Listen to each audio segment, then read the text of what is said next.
Hi and welcome to another episode of Top Volts, and today we're going to be looking at the Ford Mirage. This is the C015, first released in 1969 in the 10th edition catalogue. This is the open bottomed bodied car.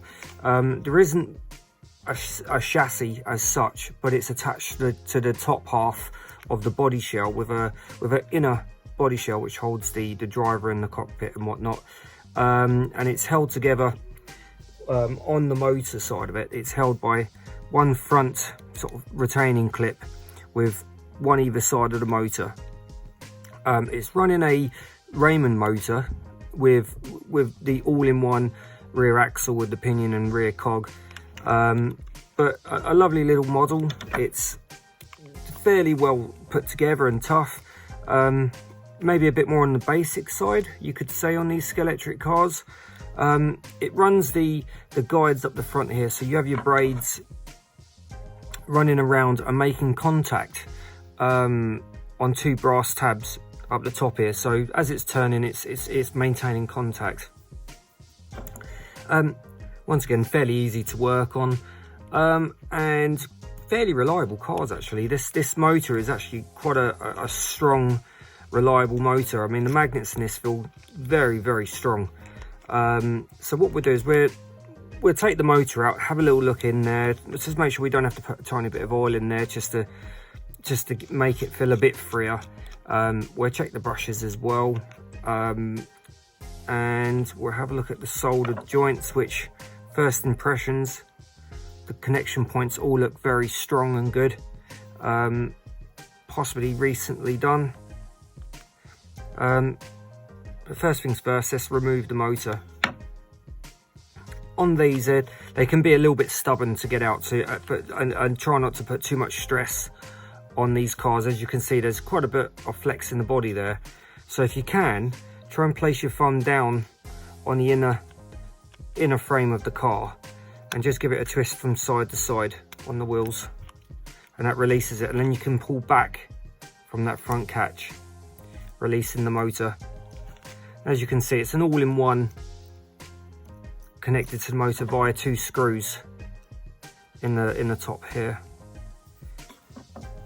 But overall, it feels like a very free running motor. If we removed the front, once again, just place a little bit of pressure down on that. Remove the front axle.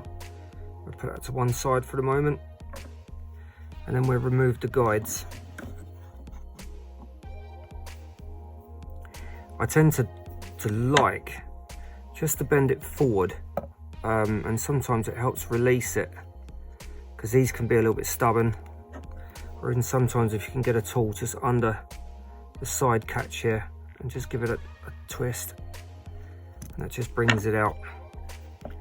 The idea is not to put too much strain on the motor and start breaking these points of contact, which once you break these can be quite a pain to try and repair, because you would have to remodel the plastic or even reshape the plastic and stick it on with some armatures, which are like a brass armature that you can place into the body and then re-glue it back on.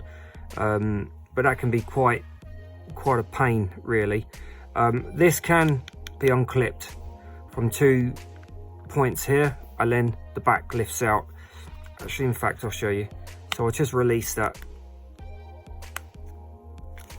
Come from both sides. And just lift that forward. Okay, just carefully lift it out. So you have the screen, and then the driver. As you can see, very basic, but works very well. As you can see. Okay, we just place all this back in there then. Just get the glass seated, and then feed the rear exhaust back through. So what you want to do is just feed the sides in and push back so the exhaust pop through the rear of the car. And then once, place your fingers on the back and then press together.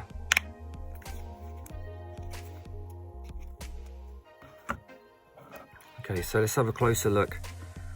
So the guides are held in by this brass nut right here, which can be quite good really, because you can adjust this to feel a bit of friction. And normally you don't need to use a tool for this. You should be able to pinch that with your fingers and then twist the guide to tighten that up. There you go. Just a tiny bit of friction you want, because obviously the weight of the car will press onto those brass tabs which come out the back here. So looking at the motor, all looks to be quite clean. And actually I can see the brushes from the sides here. So we'll release the spring, which is just around here. As you can see, I'll just put that to the side. You can see I've pulled that spring back. Just put that to one side. As you can see, there's plenty of meat on that brush.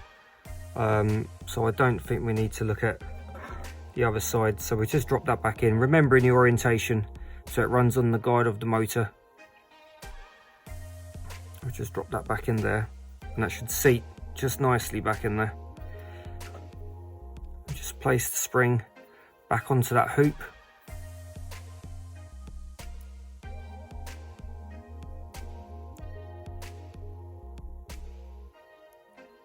And very carefully just guide that spring back on top of the brush, just there. And this then loops under. There's a catch just under there. What we want to do is press that and get that under. Just move that cable to one side.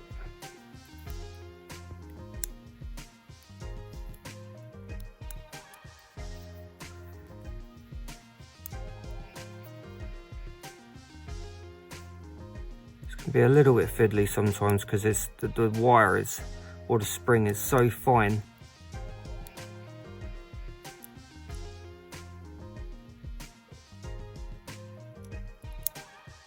Actually, I might need to open that up a little bit. It looks to me like it might have been bent under there a little bit too far.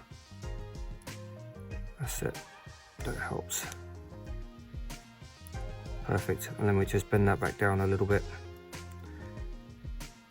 Okay, so it looks like the easiest solution is when removing those springs is just to bend this tag up a little bit, just to allow easier access, because that wasn't too easy pulling that back without bending that up. I don't know if I can show you from a different angle. So that tab there, you bend this up, so you see it bends up quite easily, and that allows you to pull the spring out. So let me just bend that back. Perfect. Okay, so we'll place a tiny bit of oil just inside here.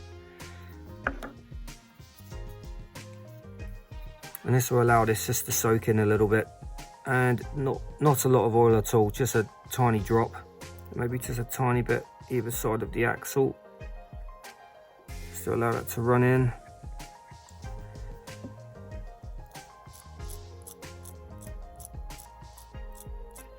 Already I can feel the difference. Perfect. Okay, let's place all this back into the car. So first things first, we'll place the motor back in. So once again, the 3 points of contact, the front and the one either side at the back. So we'll place the front one in first.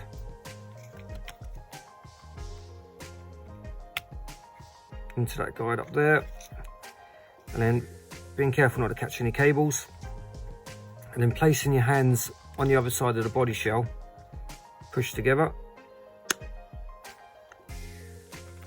That's brilliant. That's back in.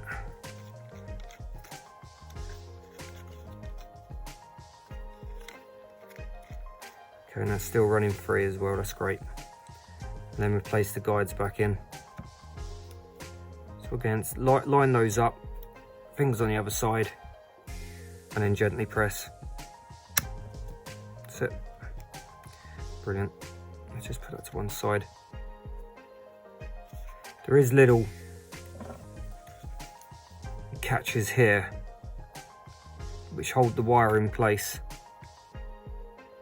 Just press that in, and as you can see, it just holds the wire out the way. I'll press that one in there as well.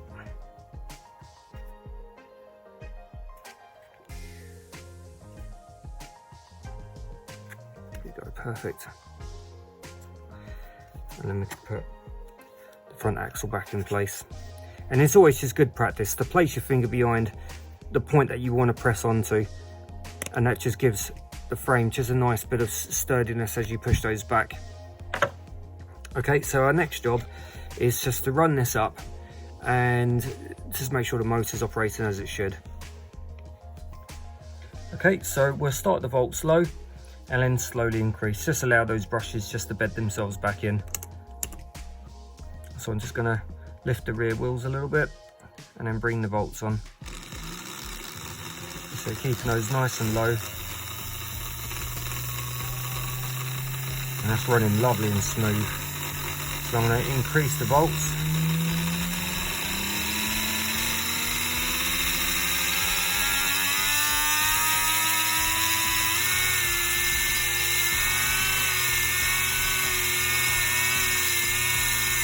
And bring that back. Perfect. It actually sounded quite powerful as well.